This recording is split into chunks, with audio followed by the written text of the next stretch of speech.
ഇന്ന് വീട്ടിൽ ഇരുന്നപ്പോൾ തൊട്ട് ജേഡുക്കുട്ടന് ഭയങ്കര സങ്കടം. ഇന്നലെ മൂവിക്ക് പോയിട്ട് നമ്മൾ പോപ്കോൺ ബോക്സിനകത്ത് വാങ്ങിച്ചില്ലെന്ന് പറഞ്ഞിട്ട് പുള്ളി ഇന്ന് രാവിലെ തൊട്ട് പറയാൻ തുടങ്ങിയത് നമുക്ക് ബോക്സിൽ പോയി പോപ്കോൺ വാങ്ങിക്കാമെന്ന്. അങ്ങനെ കൊച്ചൊരാഗ്രഹം പറഞ്ഞല്ലേ എന്ന് വിചാരിച്ച് ഞങ്ങളും പോയി കേട്ടോ.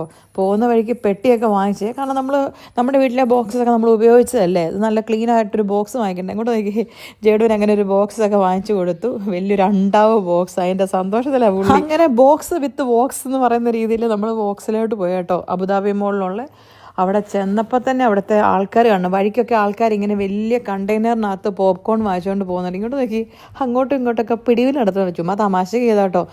പക്ഷെ അവിടെ ചെന്നപ്പോഴാണ് എൻ്റെ പൊന്നു മക്കളെ ബോക്സിലെ തിരക്ക്. ഇങ്ങോട്ട് നോക്കി, ഈ ഒരു സൈഡിൽ നിന്ന് തുടങ്ങിയ ക്യൂ ആണേ. ഇതിൻ്റെ കൗണ്ടർ എവിടെയാന്ന് നോക്കി, അങ്ങ് അത്രയും തിരക്ക് കൊണ്ട് കണ്ണു തള്ളിപ്പോയെന്നുള്ളത്. ഇവിടെ ക്യൂ നിന്നാൽ നമുക്ക് പോപ്കോൺ കിട്ടണേ 1.5 മണിക്കൂർ ക്യൂ നിൽക്കേണ്ടി വരും. നമ്മൾ എന്ത് ചെയ്യും മല്ലയ്യ?